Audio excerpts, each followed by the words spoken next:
볼펜으로 오늘 저랑 같이 이 지도에다가 좀 마음껏 낙서를 하면서 여호수아서를 오늘 다 떼도록 하겠습니다.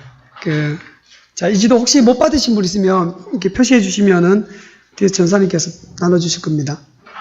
연필도 볼펜이 필요하니까 볼펜 좀 가져주시고요. 이 지도가 지난번에도 설명드린 것처럼 이렇게 가로로 길쭉하게 되어 있는데요. 원래 이스라엘의 지도는 이게 보시려면, 정상적으로 보시려면 세로로 세우셔야 됩니다. 세로로 세우시면 위에 작은 호수하고 밑에 좀 큰 호수가 있죠. 거기 사이에 이게 쭉 길이 내려옵니다.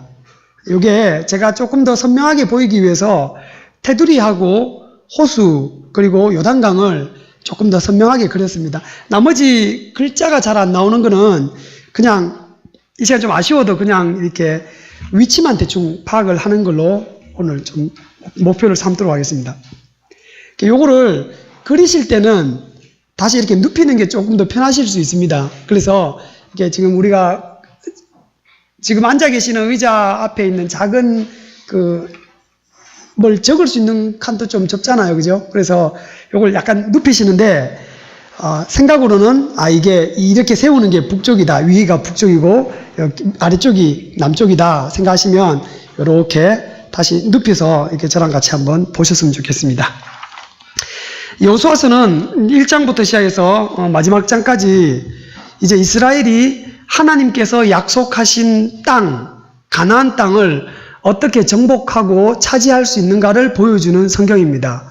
그래서 여호수아서 앞에 나와 있는 성경이 모두 5권인데요. 이 5권을 한꺼번에 부르는 말이 있습니다. 모세가 기록했다고 해서 모세오경이라고 부르죠.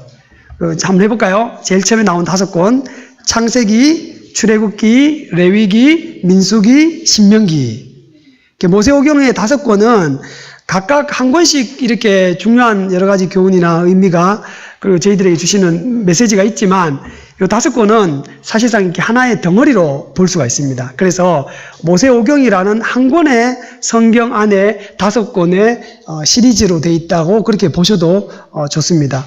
그렇게 보면 모세오경은 왜 그렇게 보느냐 하면요.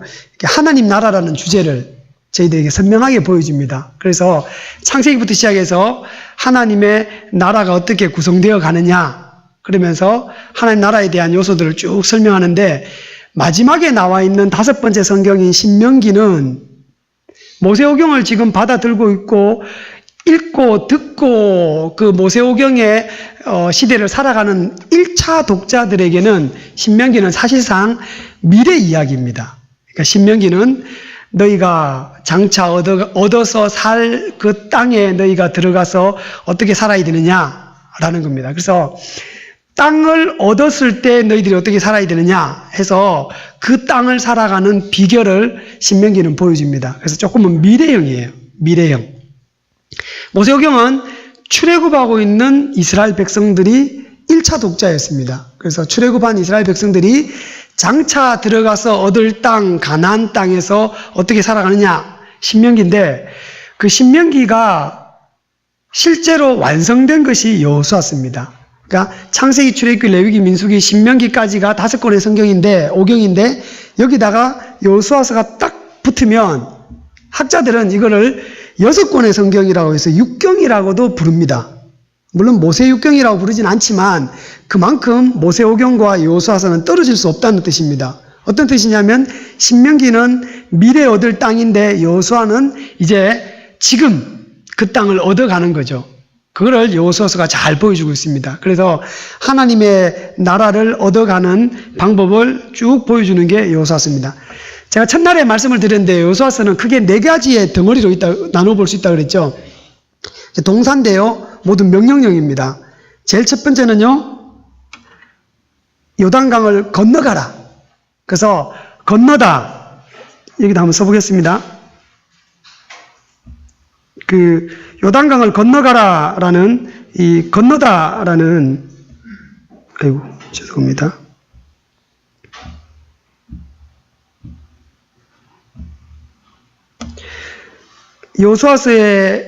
여호수아서를 크게 4개로 나누면 먼저 건너가라, 건너라. 그리고 건너가서 이 가나안 땅을 정복해서 취하라, 얻어라. 그래서 취하라. 그리고 건너가서 전쟁을 통해서 취한 다영이는 학교에서 배웠습니다. 지금 2학년 1학기 수업에 하고 있는데, 아는 차네요. 건너가서 취하라. 그리고 취했는 땅을 이제 나누라. 그죠? 나누라. 그리고 이건 하나님 이스라엘에게 하신 말씀이에요. 건너가라, 취하라, 나누라.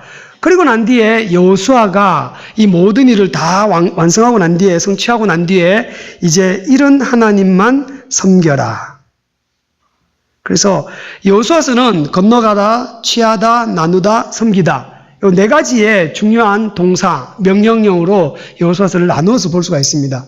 그래서 건너가는 것이 어떤 의미 있냐, 그리고 이 땅을 어떻게 취하느냐 하는 것들을 이렇게 지도로 우리가 잠깐 살펴봤죠. 그래서 이제 이 지도를 보시면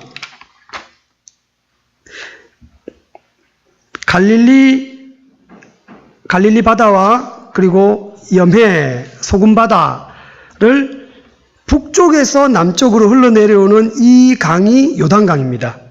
요단강인데요. 여호수아서 안에서는 가나안 땅은 요단강에 지도를 세우면 요단강 왼쪽 편이고 동서남북으로 말씀을 드리면 서쪽입니다. 이쪽 서편. 가나안 땅은 요단강 서편 왼쪽에 있는 땅을 가나안 땅이라고 불렀죠. 그래서 요단강을 건너가라라는 말씀은 이전에 옛 세대, 출애굽한 이집트 세대로부터 이제 새로운 세대, 가나안 세대로 넘어오는 것들을 의미하고, 그래서 요단강을 건너는 것은 굉장히 중요한 의미가 있습니다. 그래서 요단강 건너기 전에, 그리고 건넌 직후에 이 여호수아서는 굉장히 이 부분의 의미들을 설명하기 위해서 많은 설명들을 합니다. 그래서 가나안을 건너고 난 뒤에 이스라엘이 건너기 전과 건넌 후의 의미를 아주 뚜렷하게 구분해 주기 위해서 건너자마자 여기 길갈이라는 곳이 요쯤에 있습니다. 여리고 옆에 있습니다. 여기 이스라엘이 멈췄을 때 하나님께서 이스라엘로 하여금 할례를 행하게 하죠. 그래서 거기서 할례를 행하게 하고 유월절을 지키게 하고 그리고 만나가 끊어지게 합니다. 이 세 가지 사건을 통해서 하나님이 이 요단강을 건너온 이 새로운 세대는 어떤 세대인지를 알려주죠. 그래서 우리가 이걸 지난번에 지도를 통해 살펴봤습니다. 그리고 이제 요단강을 건너온 이스라엘이 지금 그 요단강 건너편에서 이스라엘이 한 일이 있죠. 그 일은 뭐냐면 이제 하나님께서 말씀하신 요단강을 건너 가나안 땅을 정복하고 취하라. 그래서 가나안 땅을 정복하는 과정이 크게 세 단계로 되어 있습니다. 첫 번째는 지난번에 살펴보신 것처럼 여리고와 아이성을 정복하는 전투가 있는데요. 여기 보시면 여리고가 요쯤에 있습니다. 요쯤에 여리고가 있고 그리고 아이성이 여기 베델 가기 전에 요쯤에 있습니다. 여기가 여리고, 여기가 아이성입니다. 그 여리고성과 아이성을 정복하기 위해서 이스라엘이 하나님 앞에서 이렇게 여러 가지 과정들을 거치는데요. 간단히 말씀드리면 여리고는 순종을 통해 그 전투에서 이길 수 있고 아이성은 불순종으로 인해서 전투에서 지게 되는, 그걸 통해서 이 가나안 정복 전쟁의 원리는 하나님께 순종함을 통해서 정복할 수 있다를 배워주는 여리고 정복 전쟁, 가나안 정복 전쟁이 31명의 왕과 전쟁을 하게 됩니다. 나중에 뒷부분에 좀 살펴볼 건데요. 굉장히 많은 이 도시 국가 왕들과 전쟁을 하는데 이 두 개의 이 전투 모델은 이 가나안 정복 전쟁의 모델이 됩니다. 하나는 순종을 통한 승리, 하나는 불순종을 통한 패배, 그 모델을 제시하죠. 그러면서 이게 첫 번째 여리고 정복 전쟁에 취하는 부분의 첫 번째 단계입니다. 그리고 난 뒤에 저희가 지난 시간에 그 기브온 족속들, 기브온이요, 여기 아이성 아래쪽에 있습니다. 기브온입니다. 기브온이 하나님께 여호수아에게 항복하러 나오죠. 그래서 이 기브온이 항복하러 나온 것 때문에 이제 가나안의 남부 지역이 이 동네입니다. 이 남부 지역이 연합군을 형성해서 5개의 나라가 모입니다. 연합군을 형성해서 이 기브온을 혼내고, 그러니까 가나안 땅에 살고 있는 원주민들이 야 너희들이 항복을 했다고 배신자들을 빨리 혼내러 가야 되니까 5개의 도시국가 왕들이 모여서 기브온을 혼내러 갑니다. 그랬을 때 기브온이 길갈에 머무르고 있는 이스라엘 자손들에게 도움을 요청하죠. 그래서 전투가 시작됩니다. 그래서 이쪽이 그 일로 인해서 남부 지역이 여호수아와 이스라엘의 군대에게 패배하고 이 땅이 복속되게 됩니다. 이게 두 번째 단계입니다. 그리고 오늘 우리가 함께 살펴볼 제목의 북부 정복 그리고 땅 분배. 그래서 오늘은 땅을 좀 나누려고 합니다. 그래서 북부 정복에 대한 부분은 기사도 짧고 그리고 아주 간단하기 때문에 저와 함께 잠깐 살펴보겠습니다. 11장 보시겠습니다.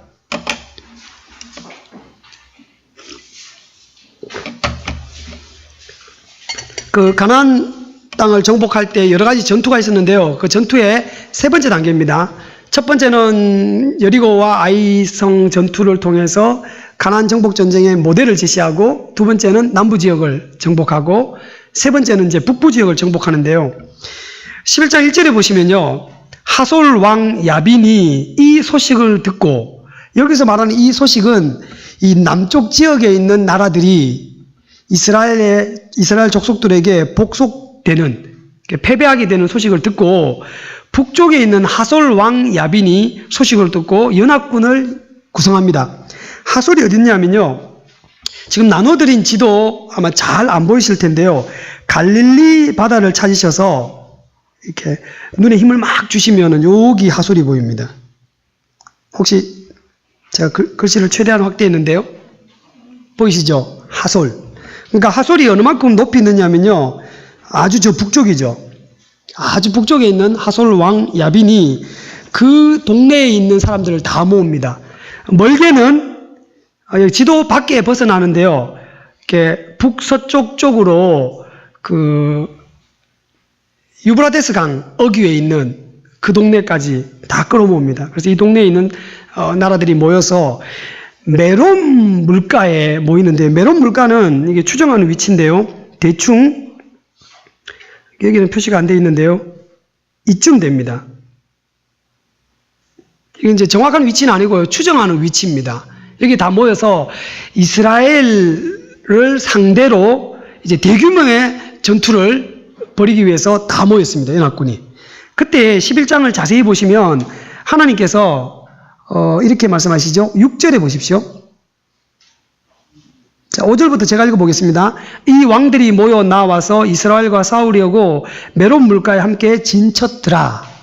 이제 메론 물가는 이스라엘이 머물러 있는 주둔지, 베이스 캠프인 길갈에서부터 상당히 먼 위치입니다.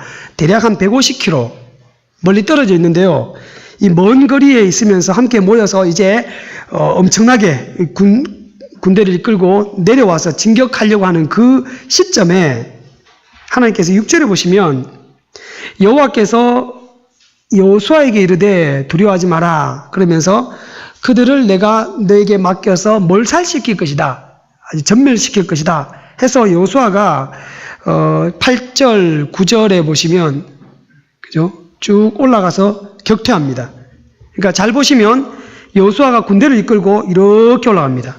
올라가서 직접 메론 물가까지 갑니다. 가서 기습합니다. 기습해서 이 군대를, 북부 연합군들을 다 격퇴하는 장면이 본문에 굉장히 짧게 나와 있습니다. 11절부터 9절까지입니다. 그리고는 이걸 다시금 설명해 주는 것이 15절까지 나와 있습니다. 그러니까 북부의 연합군의 총사령관인 하솔이라는 나라의 왕인 야빈을, 이렇게 야빈의 연합군을 전투를 통해서 승리하게 되는 기사가 11장 1절에서 9절까지, 그리고 조금 더 부차적인 설명을 한다 하더라도 15절까지 굉장히 짧은 전투의 그 기사가 나와 있습니다. 그런 다음에 11장 16절은요, 이렇게 되죠. 함께 읽어보겠습니다. 시작. 여호수아가 이같이 그 온 땅 곧 산지와 온 남방과 고센 온 땅과 평지와 아라바와 이스라엘의 산지와 그 평지를 취하였다. 그리고는 그게 어느 정도냐면은 17절에 그 각각의 장소를 조금 더 설명하죠.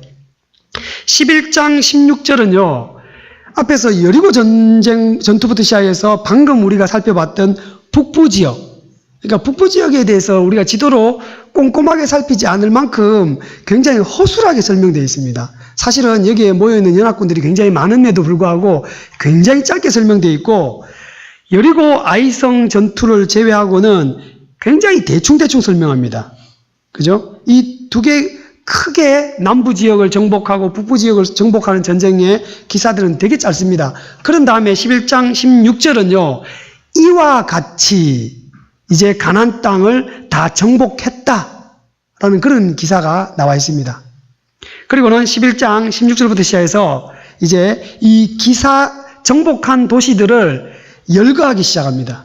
그게 어디 나오느냐면요, 11장 16절부터 시작해서 21절 보시면 산지, 헤브론, 드빌 뭐 이렇게 쭉 설명되고, 그리고는 23절에 보시면 여호수아가 여호와께서 모세에게 이르신 말씀대로 그 온 땅을 취해 지파별로 구별을 따라 기업을 주었다. 그리고는 그 땅에 전쟁이 그쳤다. 그죠? 그러니까 여호수아서가 본문이 꽤 깁니다. 그럼에도 불구하고 11장의 가나안 정복 전쟁에 대한 기록이 다 끝납니다. 그리고 난 뒤에 12장에 보시면 1절부터 6절까지는 요단강 저편, 그러니까 저편이라고 얘기하면 이제 전통적인 가나안 땅이 아닌 요단강 동쪽을 언급하는 표현입니다. 요단강 저편 동쪽의 땅을 차지하게 된 기록이 12장 1절에서 6절까지 나오고요. 7절에 보시면 이스라엘 자손이 요단강 이편은 이쪽 서쪽입니다. 전통적인 가나안 땅을 차지하게 된 기록들이 나오는데요. 7절에 보시면 그 멸한 왕들이 이러하다 하고는 8절부터 쭉 설명됩니다. 그리고 본문을 보시면 명단이 굉장히 길게 나옵니다. 어디까지 나오냐면 24절까지요. 12장입니다. 여호수아서 12장 24절까지 하나는 여리고 왕이요, 하나는 아이 왕이요, 하나는 예루살렘 왕이요, 하나는 하고는 24절에 디르사 왕이라 도합 몇 명이죠? 31명. 이 편에만 31명입니다. 그죠? 저편, 동편에 있는 왕들도 많죠. 그 왕들을 다 합치면 30명이 넘는 왕들을 물리치고 그 도시국가들을 복속시켜서 가나안 땅을 하나님께서 주신 그 땅을 실제로 취하는 장면이 쭉 기록되어 있죠. 11장까지입니다. 여호수아서 11장까지가 가나안 땅을 정복해서 차지하는 장면들을 보여줍니다. 자, 우리가 그 여호수아서를 읽을 때 네 가지 동사가 있다고 말씀드렸죠. 건너라, 취하라. 그러니까 건너라, 취하라가 여호수아서 11장에서 끝납니다. 그 다음에 이제 12장부터 시작해서는 나누라는 이야기가 시작되는 거죠. 그래서 오늘은 저와 함께 가나안 땅을 한번 나눠보려고 합니다. 그래서 저도 이걸 자세히 모르기 때문에 이렇게 한번 쭉 그려와 봤습니다. 저랑 함께 대충 그릴 겁니다. 정확한 도시, 어느 도시가 어느 지파에게 분배되었는지가 조금 정확하지 않아도 됩니다. 대충 한번 나눠볼 겁니다. 13장부터 여호수아서가 24장까지인데요. 거의 꽤 길게 요단강 가나안 땅을 이렇게 나눠주는 기사가 나옵니다. 어디까지 나오느냐면요. 21장까지 나눠주는 거는 거의 20장까지 이렇게 쭉 나오는데요. 한번 같이 듬성듬성 한번 살펴보겠습니다. 먼저 13장에 여호수아가 나이가 많아 늙음에 여호와께서 이제 너는 나이가 많구나 하고 남은 땅에 대한 언급을 해주고 이 땅을 나눌 것을 이야기합니다. 그래서 7절에 보십시오. 너는 이 땅을 9지파와 반지파, 므낫세에게 속한 반지파에게 나누어 기업이 되게 하라. 그리고는 실제로 가나안 땅을 정복하기 전에 이스라엘이 미리 정복했던 땅인 요단강 동쪽 땅을 먼저 나누게 합니다. 8절에 보시면 므낫세 반지파, 르우벤, 갓 지파, 요단 동편에 있는 지파들에게 나눠준 땅을 소개하고 15절에는 르우벤 지파, 24절에는 갓 지파에게 나눠줍니다. 그래서 이거부터 먼저 한번 살펴보겠습니다. 요단강 동편입니다. 자, 지도를 보시면 요단강 동편이라고 하시면 이제 성도 여러분들이 갖고 계시는 이 지도를 이렇게 가로로 세웠을 때 요단강 위쪽이죠. 세우시게 되면 요단강 오른쪽 편이고 동쪽입니다. 여기에 보시면 먼저 강을 좀 표시해 볼 필요가 있습니다. 이 강을 기준으로 좀 나눠지는데요. 사해 바다, 여기가 사해입니다. 사해 바다를 확대했더니 이게 골짜기가 보이시죠? 골짜기가 보이시는데 이 골짜기를 제가 파란색으로 표시하겠습니다. 이 강입니다. 이스라엘에는 이렇게 1년 사시사철 흐르는 강이 몇 개 없는데요. 여기도 사실상 강이라기보다는 골짜기입니다. 비가 오는 우기 때만 물이 확 흘러내리는데요. 이게 아르논 강입니다. 그러니까 뭐 강 이름은 우리가 다 외우지 맙시다. 우리나라 강도 우리가 다 모르니까요. 근데 이 아르논 강 근처에 이스라엘이 이 아르논 강을 건너서 이렇게 북진해서 이 요단강을 다 이렇게 건너 동쪽에 있는 땅들을 정복하는데요. 이 아르논 강이 있고 그리고 요단강 중간쯤에서부터 흘러 들어오는 강이 있는데요. 그게 뭐냐 하면은 야복강입니다. 야복강이 이렇게 흐릅니다. 됐죠? 그러면 이제 르우벤 지파와 갓 지파가 차지한 땅의 위치가 어디쯤 됐냐면요. 이 아르논 강의 북쪽, 위쪽에 있는 여기에 르우벤 지파가 땅을 분배받습니다. 그리고 야복강 남쪽 지역의 갓 지파가 분배를 받습니다. 르우벤과 갓 사이의 경계가 뚜렷하지는 않습니다. 그리고 므낫세 지파는 야복강 북쪽에 분배를 받습니다. 그런데 므낫세 지파가 워낙 큰 지파라서 여기에 2분의 1이 분배를 먼저 받죠. 그래서 지금 땅을 나누어 가지는 겁니다. 이스라엘을 둘러싸고 있는 그 당시에 국가들이, 나라들이 있었는데요. 강대한 나라들이 몇 개 있었는데요. 그 나라들이 구약 성경에 자주 등장하는 나라들이니까 이 시간 한번 살펴보겠습니다. 이스라엘의 동쪽에 위치해 있으면서 이스라엘을 많이 괴롭히기도 하고 대외적인 정치 관계나 군사적인 그런 관계가 되었던 나라들이 있는데 그 중에 하나가 모압이죠. 모압이 어디 있냐면 르우벤 지파가 차지했던 땅 남쪽 아르논 강 아래쪽에 여기 있습니다. 모압. 여기가 모압이 위치해 있고요. 암몬은 갓과 르우벤 그리고 이쪽 편 므낫세까지도 좀 차지하고 있는데요. 이 사이에 암몬 지파가 있습니다. 그러니까 여기서부터 조금 더 옆쪽이죠. 그러니까 이스라엘의 지파들이 땅을 차지했던 그 땅의 주변 나라들이 이렇게 큰 나라들이 그 당시에 차지하고 있었습니다. 거기를 모압과 암몬 그리고 요단강 이 서쪽에 건너오면 굉장히 풍요로운 땅이 있는데요. 그 땅이 여기입니다.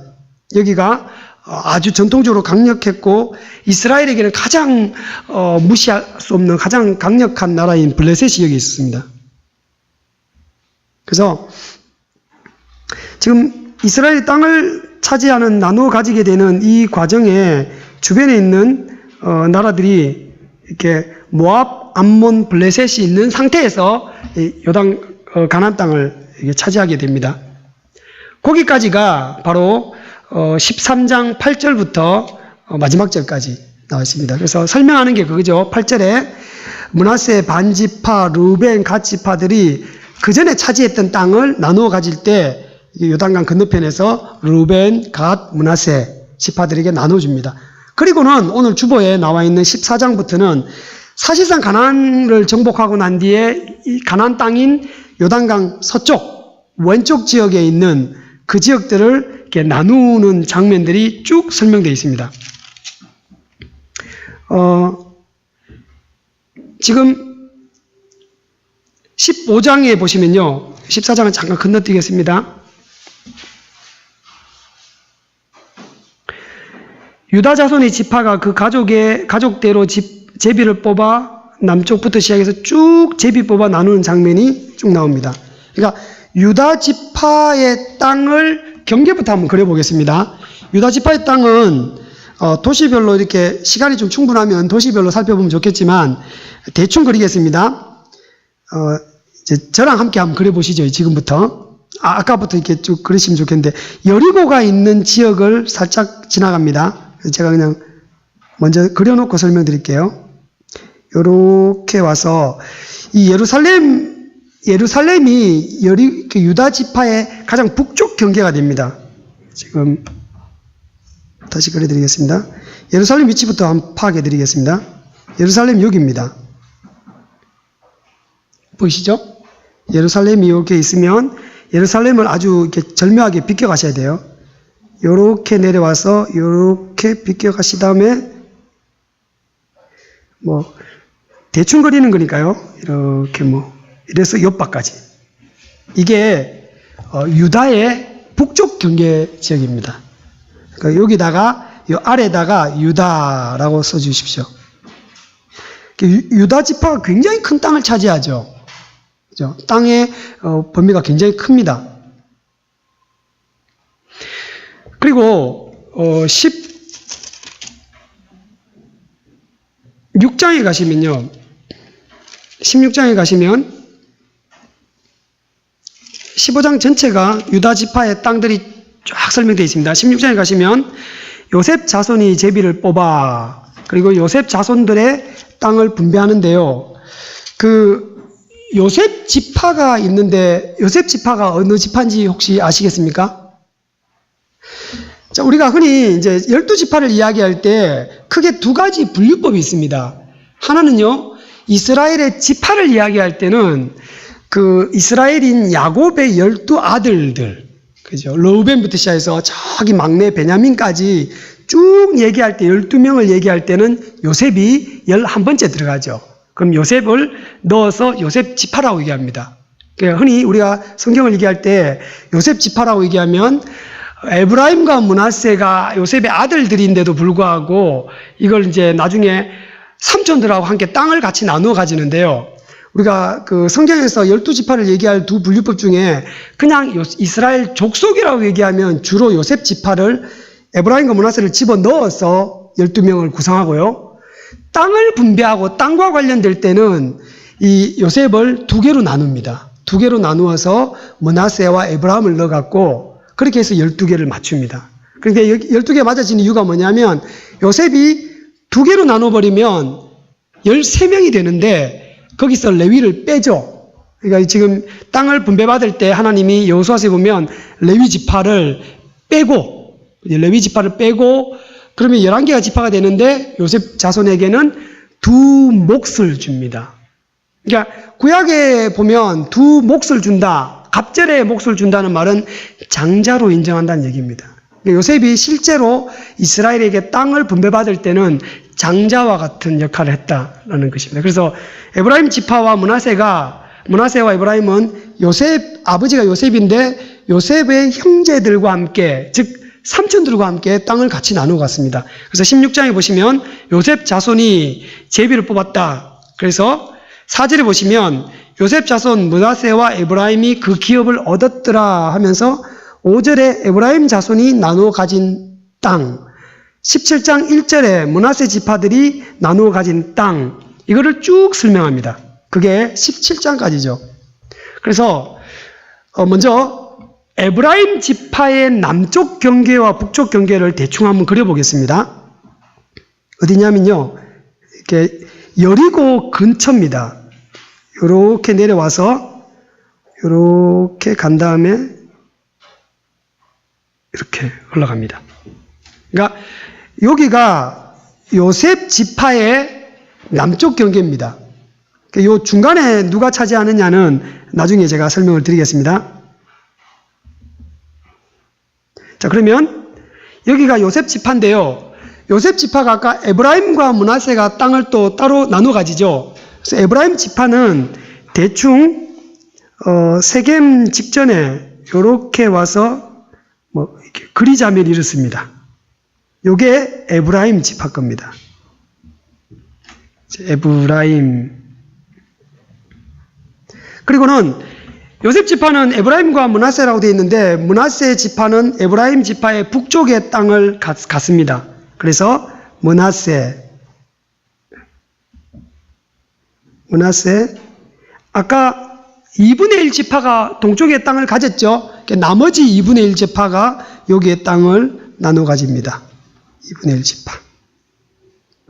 지금 우리가 하고 있는 작업은 대한민국의 지도를 보자면 경상도, 전라도, 충청도, 경기도 이 경계선 끊는 거하고 비슷하다고 생각하시면 돼요. 그래서 그걸 쭉 경계를 그어 보시면서 이스라엘 지파들이 어디를 이렇게 나누어 가졌는지 그걸 지금 살피고 있습니다. 그래서 므낫세와 에브라임 지파 두 개를 합쳐서 요셉 지파라고 한다고 말씀드렸죠. 그래서 요셉 지파가 있습니다. 지금 여호수아서를 기술하는 내용을 자세히 살펴보시면요. 여호수아서 당시에 이 여리고 정복 전쟁의 주도권 그리고 이스라엘이 이후에도 역사적으로 이스라엘 지파들 가운데 12지파가 모두 주인공으로 등장하는 것이 아니고요. 사실상 이스라엘의 두 주인공으로 등장한 지파는 두 지파밖에 없습니다. 사실상 주인공인 지파가요. 한 지파가 유다 지파입니다. 오늘 땅을 나눌 때 유다 지파를 나누는 장면이 아까 14장, 15장 아주 길게 설명되어 있죠. 그리고 또 한 지파가 뭐냐면 요셉 지파입니다. 요셉 지파가 북쪽에 있는 에브라임과 므낫세 지파로서 북쪽 지역을 대표하는 지파입니다. 그래서 이스라엘 역사를 구약 성경이 잘 보여주는데요. 여기서 주인공처럼 아주 힘있는 지파가 두 지파인데 하나는 남쪽 유다를 나중에 나누어 가지게 되는 유다 지파와 그리고 북쪽 이스라엘 지역의 주도권을 행사하는 요셉 지파. 이 두 지파가 굉장히 힘있는 지파고 실제로도 가나안 땅을 이렇게 나중에 분배받는 과정에서도 그렇지만 이후의 역사를 진행할 때도 이 요셉 지파가 북쪽 이스라엘에 굉장히 중요한 역할들을 합니다. 곧장 사사기도 그렇고 이후에 있는 모든 기록들이 그렇게 전개됩니다. 그래서 먼저 땅을 나눌 때 보시면 유다와 요셉 지파를 먼저 분배합니다. 그런 다음에 나중에 여호수아가 하나님 여호수아를 통해서 나머지 지파들에게 야 너희들도 땅을 나누어 가져야 된다 해서 땅을 그려오게 합니다. 이게 좀 재밌는 것은 유다와 요셉 지파 그리고 동쪽에 있는 지파들은 땅을 다 나눠주고 난 뒤에 나머지 지파 7개 지파에게 대해서는 너희들이 가서 살 땅을 그려와라. 그려와서 그 그려온 땅을 갖고 가족의 수대로 제비 뽑기 해서 나누어 가지게 됩니다. 그 땅이 어디 있냐면 이제 한번 같이 한번 살펴보겠습니다. 그 땅에 대한 순서가 18장 10절에 보시면요. 여호수아가 그들을 위하여 실로 회막을 쳐둔 실로 여호와 앞에서 제비를 뽑고 이스라엘 자손의 분파대로 땅을 분배하였다. 그리고는 11절에 베냐민 지파는 이렇게 나누어 가졌다 하고 설명되죠. 첫 번째 베냐민 지파를 나누어 가진데요. 베냐민 지파의 땅이 어디 있냐면 유다와 요셉 지파 사이에 끼어 있습니다. 그 땅의 위치가 바로 여기입니다. 베냐민 지파입니다.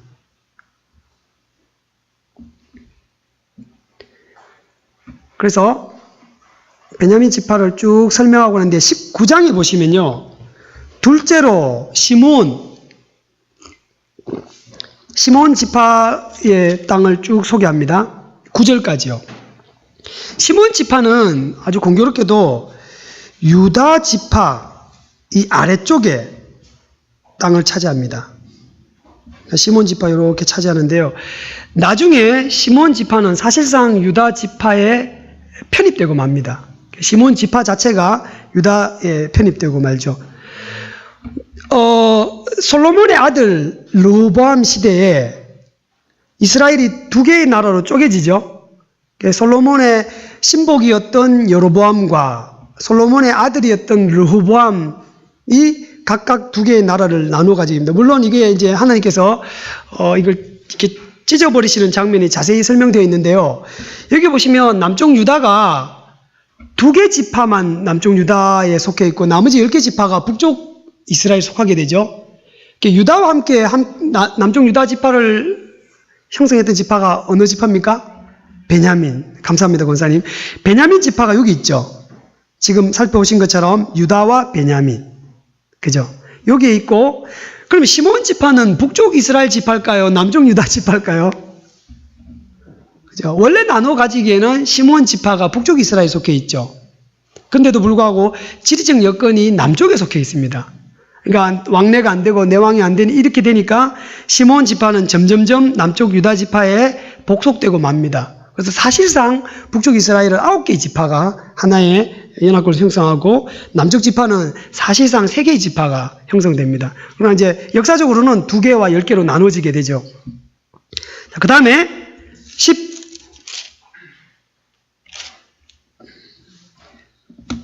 18장까지 그렇게 설명된 다음에 19장에 시몬 위치를 얘기하고 19장 10절에 보시면 스불론 자손, 17절에 넷째로 이사갈, 24절에 5번째로 아셀, 32절에 납달리, 40절에 7번째로 단 지파. 그죠? 이게 지금 다른 지파들은 1장, 2장씩 할애해갖고 설명을 길게 했는데 요 4지파는 그냥 한 장 안에서도 그것도 아주 짧게 설명하죠. 역사적으로도 이 지파들이 활약상이 그렇게 많지 않습니다. 지금 저도 이 본문을 좀 그렇게 읽었죠. 그래서 10절부터 마지막 절까지 스불론, 이사갈, 그리고 아셀, 납달리 총 4개의 지파의 위치를 설명드리면요. 먼저 스불론부터 보겠습니다. 스불론은 이 4지파가 전부 갈릴리 바다 근처에 있습니다. 그러니까 북쪽 지역에 속해 있는데요. 스불론이 약간 섬같이 보입니다. 이렇게 생겼습니다. 귀 비슷하게 생겼죠. 이게 스불론입니다. 스불론. 그리고 스불론의 옆에 붙어 있으면서 북쪽 경계가 이렇게 되어 있는데 요 끄트머리에 이사갈이 있습니다. 므낫세 반지파와 이사갈 사이의 경계가 뚜렷하지가 않습니다. 앞에서도 말씀드렸지만 므낫세 반지파는 어떻게 땅을 차지하는지 한번 잘 보십시오. 요단강 동쪽과 서쪽의 므낫세 지파의 땅이 굉장히 크죠. 므낫세는 처음부터 땅을 많이 분배받았고 계속해서 커집니다. 커져서 사실상 이사갈 같은 작은 지파들은 이 므낫세 지파에 상당히 많이 편입하고 맙니다. 그러니까 역사적으로 보면요. 그래서 좀 치여 있죠. 저도 이거 외울 때 어떻게 외웠냐면요. 제가 이 지파를 무시하는 건 아니고 외운다고 쓰는 방법입니다. 이빨이 이렇게 끼어 있잖아요. 이 사이에 끼었다. 뭐 이런 식으로. 이사갈 뭐 이렇게 외웠거든요. 그러니까 보면 이렇게 이빨 사이에 끼어 있는 므낫세라는 큰 지파 옆에 한쪽 귀퉁이에 고래 싸움에 새우 등 트지듯이 이렇게 조금 붙어 있는 데가 이사갈입니다. 그리고 아셀과 납달리는요. 스불론을 경계로 쭉 이렇게 금을 하나 그어 보면 갈릴리 쪽에 붙어 있는 게 납달리입니다. 그리고 이 지중해 쪽에 붙어 있는 게 아셀입니다. 그럼 아까 4개의 지파가 갈릴리 바다를 이렇게 갈릴리 호수의 바다의 서쪽 편인 이 지중해 방향으로 아주 작은 땅을 4개가 나눠 갔죠. 납달리가 바로 여기 있습니다. 이제 마지막으로 7번째 단 지파를 소개하는데요. 단 지파가 처음에 분배받은 땅이 어디냐면 아까 우리 비어있는 땅 있죠.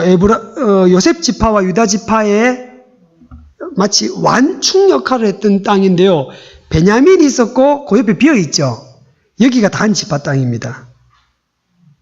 근데 여기다가 단이라고 해놓고 옆에다가 1이라고 표시해 주십시오. 본문 안에서도 단은 굉장히 용맹해서 단 지파가 아주 용맹했습니다. 그래서 주변에 있는 나라 아직 덜 정복했던 이 가나안 족속들을 열심히 정복해 가고요.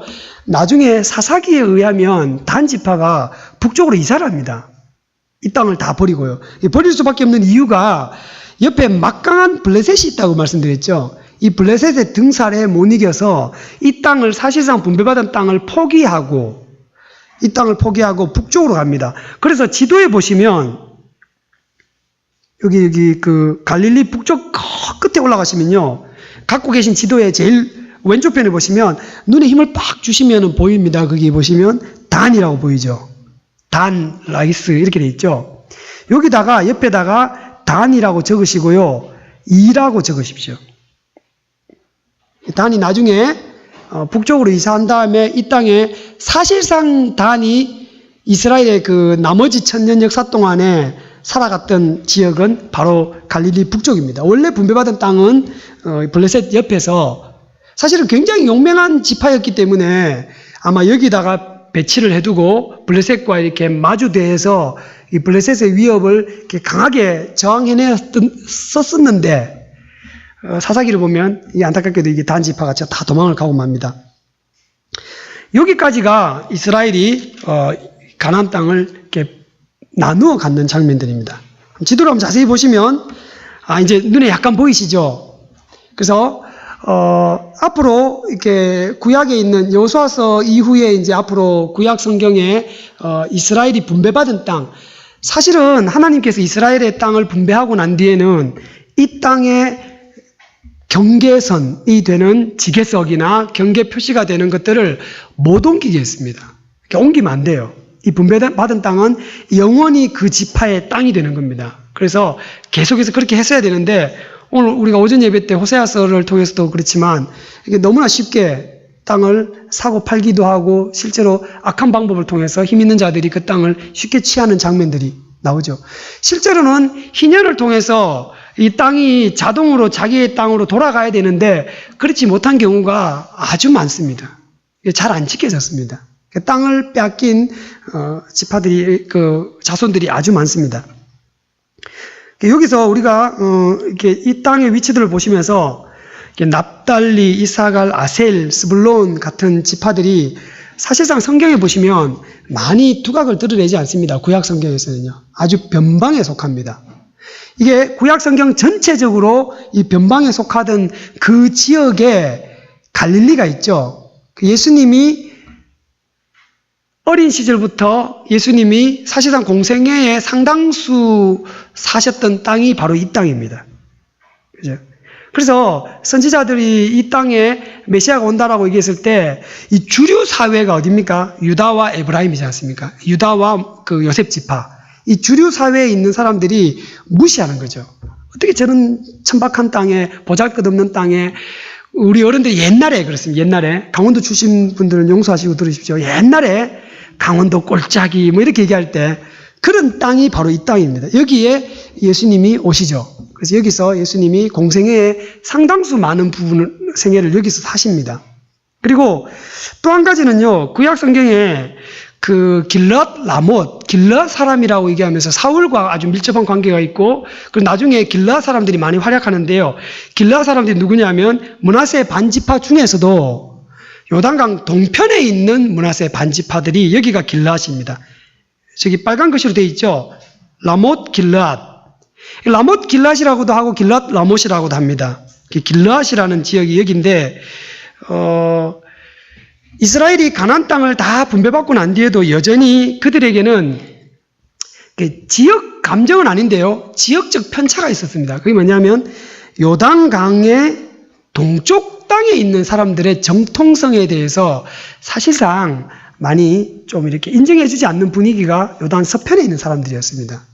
그러니까 나중에 여호수아서 끄트머리 가시면 요단 동편에 있는 두 개 반지파가 요단강을 건너서 자기 지역으로 돌아갈 때에 그들이 걱정하면서 큰 단을 쌓죠. 단을 쌓아서 이게 뭐냐? 당신과 우리는 한 형제다.